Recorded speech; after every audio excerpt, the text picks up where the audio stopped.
To put emoji in Roblox chat on PC.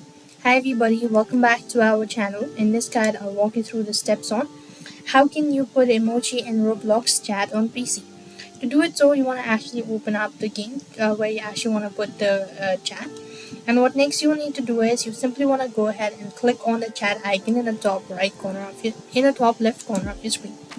Once you do it, so a chat box appear right over here, and what you need to do is over here to add an emoji, and you want to click on the Windows chat and then hit the semicolon icon, and here you go. So what you could do is you simply want to go ahead and enter in just like this, or you could just click on this icon. And once you have actually done it, so you could go and look for the icon and hit the enter button, and this is how it's done. So as you can see, this is the way you could do it. So I hope the video was helpful.